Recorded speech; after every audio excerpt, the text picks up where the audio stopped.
ചമേലിയാട് തന്റെ ഭർത്താവിന്റെ ശവത്തിന് മുൻപിലിരുന്ന് കരയുകയായിരുന്നു. പറയൂ, നിങ്ങൾ എന്തിനാണ് എന്നെ തനിച്ചാക്കി പോയത്? ഞാനിപ്പോൾ ആർക്കു വേണ്ടി ജീവിക്കും? ആർക്കു വേണ്ടി? ചമേലിയാടിന്റെ കരച്ചിൽ കണ്ട് കാട്ടിലെ മൃഗങ്ങളെല്ലാം അവളെ എന്തോ പോലെ നോക്കിക്കൊണ്ടേ നിന്നു. ഞാൻ ആദ്യമേ പറഞ്ഞതാ ഇവളൊരു ഭാഗ്യം കെട്ടവളാണെന്ന്. ഇവൾ ആരെയൊക്കെ കല്യാണം കഴിക്കുന്നോ ആ ആടുകളുടെ എല്ലാം ജീവൻ പോകും. ഇതുവരെ ഈ ആടിന്റെ 4 ഭർത്താക്കന്മാർ മരിച്ചു. ഇവൾ നിർഭാഗ്യ തന്നെ. ഞാൻ പറഞ്ഞതാ ഈ ആടിനെ എന്നെ ഏൽപ്പിക്കാൻ. ഞാൻ ഇവളുടെ നഖം പോലും ബാക്കി വെക്കാതെ കടിച്ചു മുറിച്ച് തിന്നോളാം. അയ്യോ വേണ്ട ചീറ്റേ, ഈ ആട് ഇത്ര നിർഭാഗ്യയാണെങ്കിൽ ഇതിനെ ആരൊക്കെ തിന്നുന്നോ അവരും ഭഗവാന്റെ പ്രിയപ്പെട്ടവരാകും. എല്ലാവരും ചമേലിയാടിനെ കുറിച്ച് അതും ഇതുമൊക്കെ പറഞ്ഞുകൊണ്ടിരുന്നു. അവിടെ ചമേലിയാടും തന്റെ ഭർത്താവിന്റെ ശവത്തിനു മുമ്പിലിരുന്ന് കരഞ്ഞുകൊണ്ടിരുന്നു. സുഹൃത്തുക്കളെ, നമുക്ക് ഇവിടെ നിന്നും പോകാം. ഇതിന്റെ കൂടെ ഇരുന്നാൽ ഇതിന്റെ നിർഭാഗ്യം നമ്മുടെ തലയിൽ കയറി ഇതിന്റെ ഭർത്താവ് പോയതുപോലെ നമ്മളും പോകും. ചമേലി ആരെയൊക്കെ കല്യാണം കഴിക്കുന്നു ആ ആട് അടുത്ത ദിവസം തന്നെ ദൈവത്തിന് പ്രിയപ്പെട്ടവനായി മാറുന്നു. അതുകൊണ്ട് അവളുടെ മുൻപിൽ നിൽക്കാതെ എല്ലാവരും അവിടെ നിന്നും പോയി. ഈ നിർഭാഗ്യം കെട്ടവൾ എന്തുകൊണ്ട് മരിക്കുന്നില്ല? ഞാൻ ഭാഗ്യം കെട്ടവളല്ല, ഞാൻ ഭാഗ്യം കെട്ടവളല്ല. അടുത്ത ദിവസം ചമേലി തന്റെ വീടിന്റെ മുൻപിലിരുന്ന് ചിന്തിക്കുകയായിരുന്നു. ദൈവമേ, ഞാൻ ഏതൊക്കെ ആടിനെ കല്യാണം കഴിക്കുന്നു? അവരെന്താ അടുത്ത ദിവസം തന്നെ മരിച്ചു പോകുന്നത്? എന്താ എനിക്കൊരു ഭർത്താവിന്റെ സ്നേഹം ഒരിക്കലും കിട്ടില്ലേ? ചമേലിയാട് വീണ്ടും ഉറക്കെ കരയാൻ തുടങ്ങി. ഒരിക്കൽ ചമേലി നടന്നു പോവുകയായിരുന്നു. അപ്പോൾ മാനിന്റെ വീട്ടിൽ നിന്നും ഒരു മാൻകുട്ടി കരയുന്നത് കണ്ടു.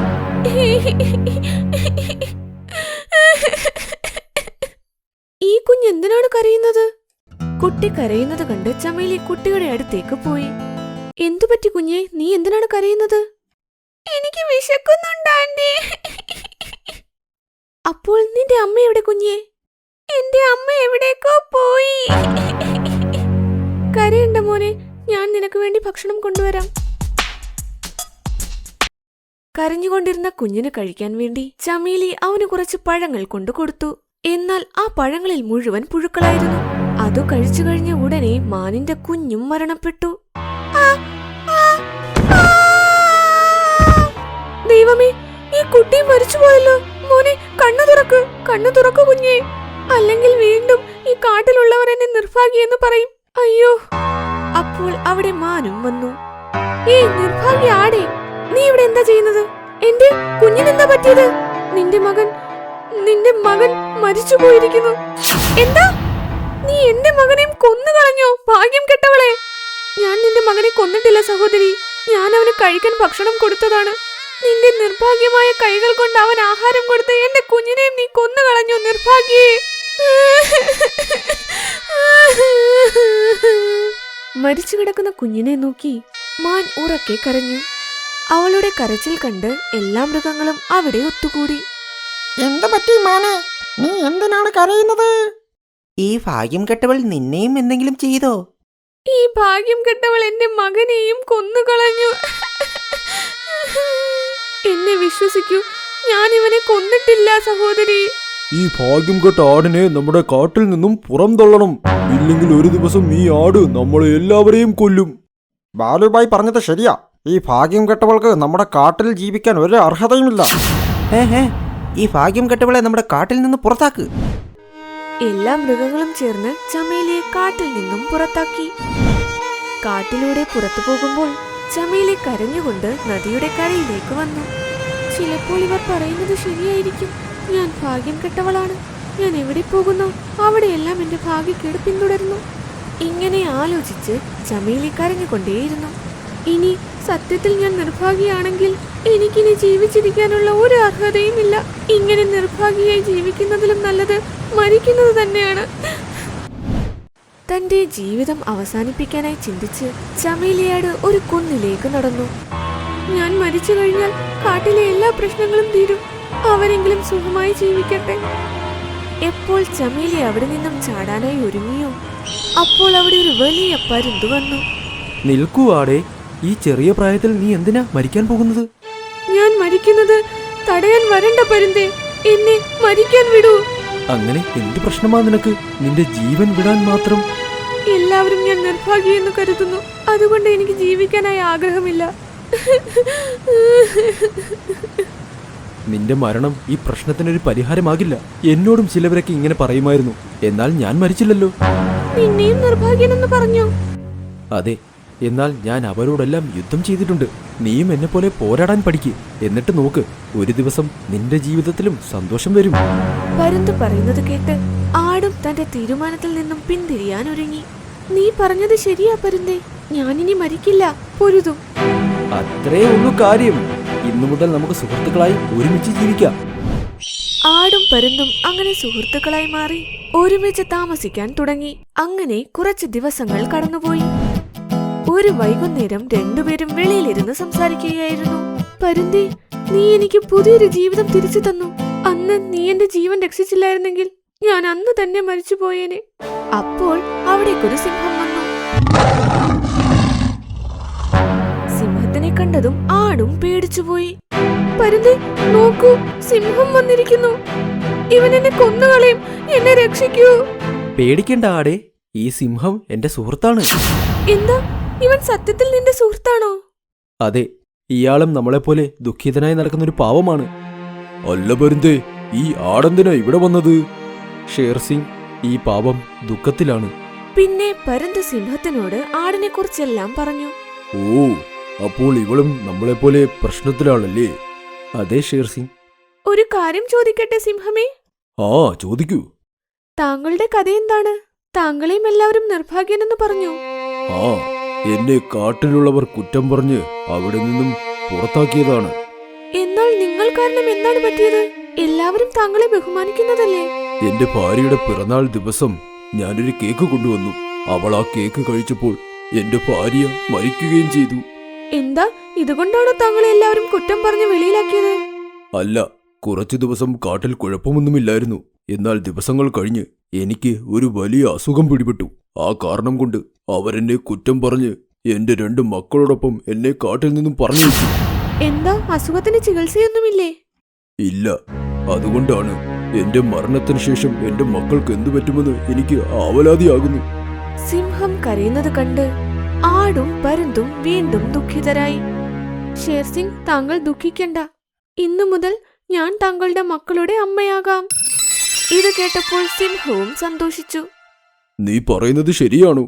അതെ ഷേർസിംഗ്, താങ്കളുടെ മക്കളെ പരിപാലിക്കാനായിരിക്കും എനിക്ക് പുതിയ ജീവിതം കിട്ടിയത്.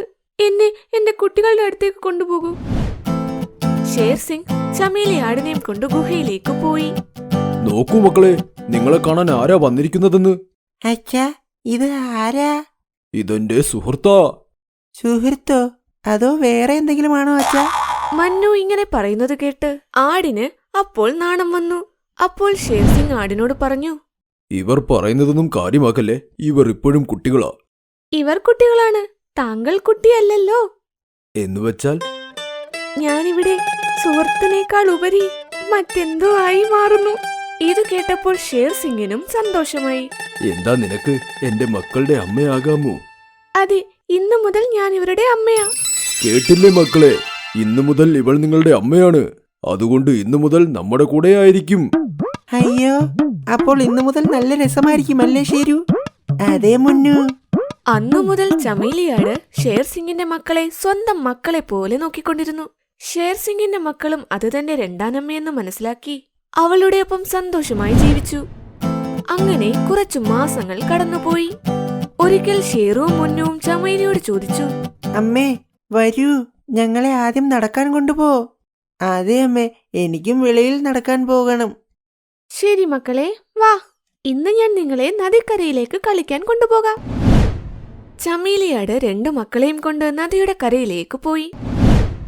2 മക്കളെയും കൊണ്ടവൾ നടന്നുപോയിക്കൊണ്ടിരിക്കുമ്പോൾ പെട്ടെന്ന് അവിടെ ക്രൂരന്മാരായ 2 കുറുക്കന്മാർ വന്നു. ദൈവമേ, ഈ കുറുക്കന്മാർ എവിടെ നിന്നാ വന്നത്? അമ്മേ, ഈ കുറുക്കൻ നമ്മളെ കൊല്ലും. ഞങ്ങളെ മരിക്കാൻ വിടരുത്. പേടിക്കണ്ട മക്കളെ, ഞാൻ ഉള്ളത് വരെ ഒന്നും സംഭവിക്കില്ല. എടാ രംഗ, ഈ ആടിതെന്താ പറയുന്നത്? ആ, ഇത് പറയുന്നത് സിംഹത്തിന്റെ കുട്ടികളുടെ ജീവൻ രക്ഷിക്കാൻ ഇതിന്റെ ജീവൻ വരെ വിടുമെന്നാ. എടാ പക്ഷേ ഒരു ആടെന്തിനാ സിംഹക്കുട്ടികൾക്ക് വേണ്ടി ഇങ്ങനെ ചെയ്യുന്നത്? അത് ചിലപ്പോ സിംഹം ആടിന്റെ ലവ് മാരേജ് ചെയ്തതായിരിക്കും. ഇതൊക്കെ നമ്മൾ എന്തിനാ നോക്കി നിൽക്കുന്നത്? നമുക്ക് ഇവരെ 3 പേരെയും അങ്ങ് വേട്ടയാടിയേക്കാം. വാ, വേഗം ഇവരെ നമ്മുടെ ഭക്ഷണമാക്കിയേക്കാം. അങ്ങനെ കുറുക്കന്മാർ അവരുടെ നേരെ നടന്നു വരാൻ തുടങ്ങി. അപ്പോൾ ചമീലി പറഞ്ഞു, മക്കളെ, ജീവൻ രക്ഷിക്കാനായി നമ്മൾ ഓടേണ്ടി വരും. അങ്ങനെ ഓടിക്കൊണ്ട് നിങ്ങളുടെ അച്ഛനെ വിളിക്കുകയും ചെയ്യണം. ഓടിക്കോ! ചമീലിയും 2 മക്കളും ഓടാൻ തുടങ്ങി. ഷേർ സിംഗ്, ഷേർ സിംഗ്, രക്ഷിക്കണേ, രക്ഷിക്കണേ! തന്റെ ഗുഹയ്ക്ക് മുൻപിൽ നിന്നിരുന്ന ഷേർഖാന് അവരുടെ ശബ്ദം കേൾക്കാമായിരുന്നു. ഷേർ സിംഗ്, ഞങ്ങളെ രക്ഷിക്കൂ! ഇത് കുട്ടികളുടെ ശബ്ദമാണല്ലോ. അവരുടെ ജീവൻ ആപത്തിലാണെന്ന് തോന്നുന്നു. ഷേർ സിംഗ് പെട്ടെന്ന് ഗുഹയ്ക്ക് വെളിയിലേക്ക് വന്നു. ഷേർ സിംഗിനെ കണ്ടപ്പോൾ ഷേറു, മുന്നു പിന്നെ ചമീലി പെട്ടെന്ന് അയാളുടെ അടുത്തേക്ക് പോയി. അവിടെ നിൽക്കൂ കുറുക്കന്മാരെ, അല്ലെങ്കിൽ 2 പേരുടെയും അവസ്ഥ എന്താകുമെന്നാൽ നിങ്ങളെ കണ്ടാൽ നിങ്ങളുടെ അമ്മയ്ക്ക് പോലും തിരിച്ചറിയാൻ പറ്റാത്ത രീതിയിലാക്കും. ആഹാ, ഇത് കൊള്ളാമല്ലോ. ആടും സിംഹവും തമ്മിൽ സൗഹൃദമോ? ഇങ്ങനെ ഒരു കാഴ്ച ഞാൻ എന്റെ ജീവിതത്തിൽ ആദ്യമായിട്ടാ കാണുന്നത്. എന്താ സിംഹമേ, ആടിനെ നീ ലവ് മാരേജ് ചെയ്തതാണോ? ചമേലി, 2 കുട്ടികളെയും കൊണ്ട് വീട്ടിനകത്തേക്ക് പോ. ഞാൻ ശബ്ദമുണ്ടാക്കാതെ നീ വാതിൽ തുറക്കരുത്. ചമീലി തന്റെ 2 മക്കളുമായി ഗുഹയ്ക്കകത്തേക്ക് പോയി. പിന്നെ അവർ വാതിലും അടച്ചു. എന്താ, നീ ഒറ്റയ്ക്ക് ഞങ്ങളെ 2 പേരെയും കീഴ്പ്പെടുത്തുമോ?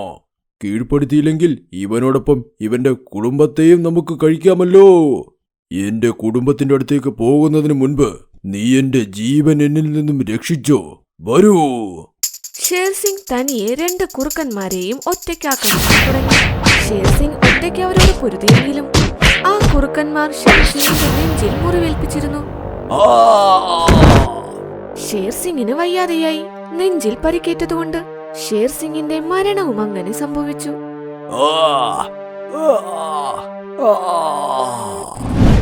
ഷേർ സിംഗ് മരിച്ചു കിടക്കുന്നത് കണ്ട് അകത്തിരുന്ന ചമീലിയും അവരുടെ മക്കളും ഉറക്കെ നിലവിളിച്ചു. ഞാൻ സത്യത്തിൽ നിർഭാഗ്യയാ. നിങ്ങളുടെ അച്ഛന്റെ ജീവിതത്തിലേക്ക് വന്ന് അദ്ദേഹവും പോയി.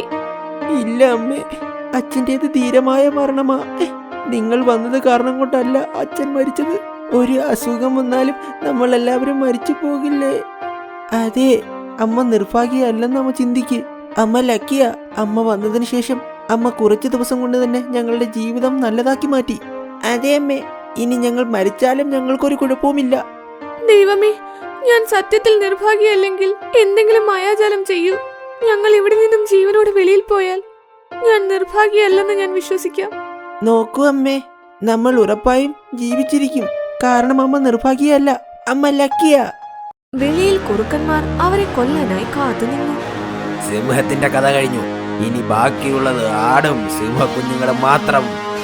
ഇത് കേട്ട് ആട് വീണ്ടും വാതിൽ നന്നായി അടച്ചു. വാതിൽ തുറക്കാടേ. നോക്ക്, നിങ്ങളുടെ അമ്മ നിങ്ങളുടെ അടുത്ത് തന്നെയുണ്ട്. എപ്പോൾ വരെ കാണാനാ? നീ എപ്പോഴെങ്കിലും വെളിയിലേക്ക് ഇറങ്ങി വരുമല്ലോ അല്ലേ? എന്ന് വെളിയിലേക്ക് വരുന്നോ? ആ ദിവസം നിന്നെയും നിന്റെ മക്കളെയും ഞങ്ങൾ വേട്ടയാടും. അങ്ങനെ 2 കുറുക്കന്മാരും വാതിൽ തുറക്കുന്നത് കാത്തിരുന്ന് ഷേർ സിംഗിന്റെ ഗുഹയുടെ വെളിയിൽ കുത്തിയിരുന്നു. ഈ കുറുക്കന്മാർ അവിടെ തന്നെ ഇരിക്കുന്നു. അപ്പോൾ എന്ത് ചെയ്യും? അങ്ങനെ 3 ദിവസങ്ങൾ കഴിഞ്ഞു. അപ്പോഴും 2 കുറുക്കന്മാർ അവിടെ തന്നെ ഇരുന്നു. അമ്മേ, കുറെ നാളായി നന്നായി വിശക്കുന്നുണ്ട്. അതെ അമ്മേ, ഇനി ഭക്ഷണം കിട്ടിയില്ലെങ്കിൽ ഞങ്ങൾ ഇങ്ങനെ തന്നെ മരിച്ചു പോകും. 3 ദിവസമായി പട്ടിണി കിടന്നതുകൊണ്ട് ഷേർ സിംഗിന്റെ മക്കൾ വളരെ ബലഹീനരായി തീർന്നു. ഇനിയും ഇവർക്ക് കഴിക്കാനൊന്നും കിട്ടിയില്ലെങ്കിൽ ഇവർ മരിച്ചു പോകും. എന്ത് ചെയ്യും? ചമീലി വാതിലിന്റെ ഇടയിലൂടെ നോക്കി. അപ്പോഴും ആ കുറുക്കന്മാർ അവിടെ തന്നെ ഇരിക്കുന്നു. ഈ കുറുക്കന്മാർ ഇപ്പോഴും എവിടെ ഇരിക്കുന്നു? എന്ത് ചെയ്യും? ഒരു പിടിയും കിട്ടുന്നില്ല. ആ ചങ്ങാതി, നല്ല ഉറക്കം വരുന്നുണ്ട്. കുറച്ചു നേരം നമുക്കങ്ങ് ഉറങ്ങിയേക്കാം. അങ്ങനെ കുറച്ചു നേരത്തിനുള്ളിൽ 2 കുറുക്കന്മാരും ഉറങ്ങി. നോക്കു മക്കളെ, കുറുക്കന്മാർ ഉറങ്ങിയിരിക്കുന്നു. ഞാൻ പതുക്കെ വാതിൽ തുറക്കാം. 2 പേരും മിണ്ടാതെ ഓടിക്കോ. എന്നാൽ അമ്മേ, നിങ്ങളെ തനിച്ചാക്കിയിട്ട് ഞങ്ങൾ ഒരിടത്തും പോവില്ല. നിങ്ങളെ രക്ഷിക്കേണ്ടത് വളരെ അത്യാവശ്യമാണ് കുട്ടികളെ. ഇല്ലാമേ, അമ്മയില്ലാതെ ഞങ്ങൾ ഇവിടെ നിന്നും ഒരിടത്തേക്കും പോകില്ല. ശരി, ആദ്യം നിങ്ങൾ 2 പേരും ഓടൂ. നിങ്ങളുടെ പിന്നാലെ ഞാനും ഓടി വരാം. ശരി അമ്മേ. ചമേലി അങ്ങനെ പതുക്കെ വാതിൽ തുറന്ന് രണ്ട് മക്കളെയും പുറത്തേക്കിറക്കി. അവരുടെ പിന്നാലെ തന്നെ അവളും പതുക്കെ ഇറങ്ങാൻ തുടങ്ങി. രണ്ട് കുറുക്കന്മാരും ഉറങ്ങുന്നു. ചമേലിയും മക്കളും മിണ്ടാതെ തന്നെ നടന്നുപോയി. അപ്പോൾ പെട്ടെന്ന് കുറുക്കന്മാർ കണ്ണു തുറന്നു. അവസാനം നീ പുറത്തേക്ക് വന്നു അല്ലേ ആടേ? എന്നാൽ നിങ്ങൾ രണ്ടുപേരും ഉറങ്ങുമായിരുന്നല്ലോ. ഞങ്ങൾ ഉറങ്ങുകയല്ലായിരുന്നു, ഉറങ്ങുന്നത് പോലെ നാടകം കളിച്ചതാ. എന്നാലല്ലേ നിങ്ങൾ വെളിയിൽ വരൂ. ഇന്ന് നിങ്ങൾ ഞങ്ങളുടെ മായാജാലത്തിൽ വീണു. നോക്കൂ കുറുക്കന്മാരെ, നിങ്ങൾ എന്നെ കൊന്നോളൂ, പക്ഷെ ഈ കുട്ടികളെ വെറുതെ വിടൂ. നിനക്കെന്തിനാ ഈ കുട്ടികളോട് ഇത്രയും ദയ?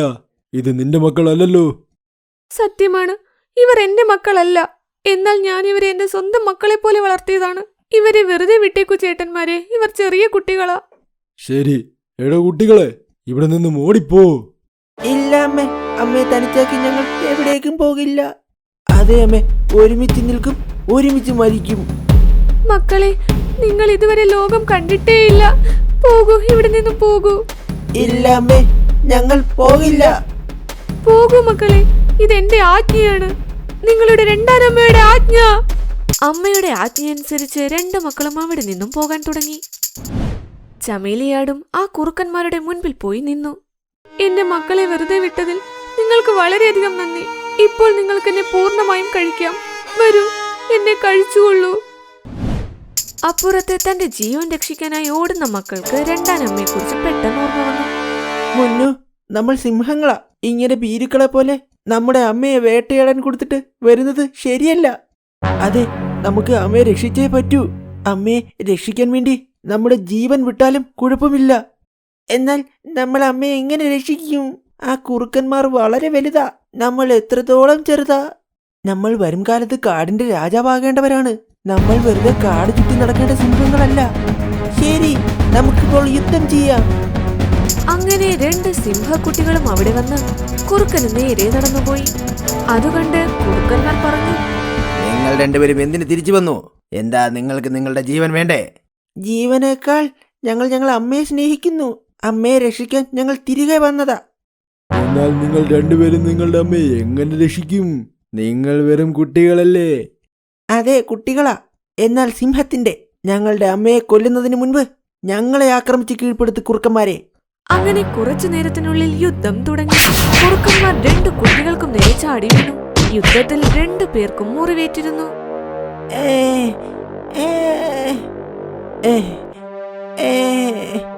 എന്തിനാ നോക്കി നിൽക്കുന്നത്? ആടിനെ പോയി ആക്രമിക്കേ. അങ്ങനെ വീണ്ടും കുറുക്കന്മാർ ആടിന് നേരെ വന്നു. അപ്പോൾ അവിടെ പരുന്തും വന്നു. നിൽക്കൂ, ആടിനെ ആക്രമിക്കുന്നതിന് മുൻപ് അവളുടെ ചേട്ടനുമായി യുദ്ധം ചെയ്യൂ കുറുക്കന്മാരെ. ഇപ്പോൾ നോക്ക്, ഇതിന്റെ ജീവൻ രക്ഷിക്കാൻ പരുന്തും വന്നിരിക്കുന്നു. ഇത് വന്ന് പറയുന്നു ഇത് ആടിന്റെ ചേട്ടനാണെന്ന്. എനിക്ക് ഈ ആടിനെ കുറിച്ച് ഒന്നും മനസ്സിലാകുന്നില്ല. ഇത് സിംഹത്തിന്റെ പെണ്ണും പരുന്തിന്റെ പെങ്ങളുമാ. കുറുക്കന്മാരെ, നിങ്ങൾക്ക് ഈ ബന്ധം മനസ്സിലാകില്ല. കാരണം ഈ ബന്ധം ത്യാഗത്തിന്റേതും സ്നേഹത്തിന്റേതുമാണ്. മാമ, ഞങ്ങളുടെ അമ്മയുടെ ജീവൻ രക്ഷിക്കൂ. ഞാൻ ജീവനോടെ ഇരിക്കുന്നതുവരെ നിങ്ങളുടെ അമ്മയ്ക്ക് ഒന്നും സംഭവിക്കില്ല മക്കളെ. അങ്ങനെ പരുന്ത് വേഗത്തിൽ പറന്ന് രണ്ട് കുറുക്കന്മാരുടെയും കണ്ണിൽ കൊത്തി അവരെ അന്ധന്മാരാക്കി മാറ്റി. എനിക്ക് ഒന്നും കാണാൻ പറ്റുന്നില്ല. അത് എന്റെ കണ്ണും കുത്തിപ്പൊട്ടിച്ചു. ഓടൂ ഇവിടെ നിന്ന്. രണ്ട് അന്ധന്മാരായ കുറുക്കന്മാരും ജീവൻ രക്ഷിക്കാനായി അവിടെ നിന്നും ഓടി. ഇവിടെ സിംഹത്തിന്റെ മക്കൾ തന്റെ രണ്ടാനമ്മയുടെ അടുത്തുപോയി അവളെ നോക്കി കരഞ്ഞുകൊണ്ടേ നിന്നു. അമ്മേ, നിങ്ങളെ രണ്ടാനമ്മയെന്ന് വിളിക്കുമ്പോഴും നിങ്ങൾ യഥാർത്ഥ അമ്മയേക്കാൾ മുകളിലാണ്. അതെ അമ്മേ, ഇന്നു മുതൽ അമ്മ ഞങ്ങളുടെ രണ്ടാനമ്മയല്ല, സ്വന്തം അമ്മയാണ്. ഞങ്ങൾ ദൈവത്തിനോട് പ്രാർത്ഥിക്കുകയാ, ഇനി അടുത്ത ജന്മത്തിൽ ഞങ്ങളെ അമ്മ തന്നെ പ്രസവിക്കണമെന്ന്. അമ്മയുടെയും മക്കളുടെയും സ്നേഹം കണ്ട് പരുന്തിന്റെ നെഞ്ചലിഞ്ഞു. അപ്പോൾ കാട്ടിലെ എല്ലാ മൃഗങ്ങളും അങ്ങോട്ടേക്ക് വന്നു. ആടേ, നിന്നെ നിർഭാഗ്യെന്ന് പറഞ്ഞ് കാട്ടിൽ നിന്ന് വെളിയിലാക്കിയതിന് ഞങ്ങൾ ക്ഷമ ചോദിക്കുന്നു. അതേ ആടേ, നീ നിർഭാഗ്യയല്ല, ഒരു ലക്കി ആടാണ്. നീ പോയതിനു ശേഷം കാട്ടിലൊരു അസുഖം വന്നു. കാട്ടിലുള്ള ഒരുപാട് ആൾക്കാർ ദുഃഖിതരാണ്. അതെ ആടേ, നിന്റെ പവിത്രമായ കാലുകൾ കാട്ടിൽ വെച്ച് ഞങ്ങളെ പേമാരിയിൽ നിന്ന് രക്ഷിക്കൂ പെങ്ങളെ. ആട് പെങ്ങളെ, ഞങ്ങൾ നിങ്ങളെ കൊണ്ടുപോകാനാ വന്നത്. ഞങ്ങളുടെ കൂടെ വരൂ. എല്ലാ മൃഗങ്ങളും വന്ന് ആടിനെ തിരിച്ചു വിളിക്കാൻ തുടങ്ങി. അപ്പോൾ ആടും തിരിച്ചു പോകാനായി സമ്മതം മൂളി. ശരി, എനിക്ക് നിങ്ങളുടെ കൂടെ വരാൻ സമ്മതമാണ്. എന്നാൽ എനിക്കൊരു നിബന്ധനയുണ്ട്. നിന്റെ എല്ലാ നിബന്ധനയ്ക്കും ഞങ്ങൾക്ക് സമ്മതമാണ്. നിന്റെ എല്ലാ നിബന്ധനയ്ക്കും ഞങ്ങൾക്ക് സമ്മതമാണ്. ഷേർസിംഗിന്റെ 2 മക്കളും എന്റെ കൂടെ ജീവിക്കും. ഞാൻ എന്നും അവരുടെ അമ്മയായിരിക്കും. പറയൂ, സമ്മതമാണോ? സമ്മതമാണ്. അങ്ങനെ ചമേലി തന്റെ മക്കളെയും കൊണ്ട് തിരിച്ച് കാട്ടിലേക്കും പോയി. അങ്ങനെ മക്കളെ പരിപാലിച്ച് സന്തോഷത്തോടെ തന്റെ ജീവിതം ജീവിച്ചു. നിങ്ങൾക്ക് ഞങ്ങളുടെ ഈ വീഡിയോ ഇഷ്ടമായെങ്കിൽ ദയവായി ഞങ്ങളുടെ ചാനൽ സബ്സ്ക്രൈബ് ചെയ്യുക. പിന്നെ ഈ വീഡിയോ ലൈക്കും ഷെയറും ചെയ്യാൻ മറക്കരുത്. നന്ദി, നമസ്കാരം.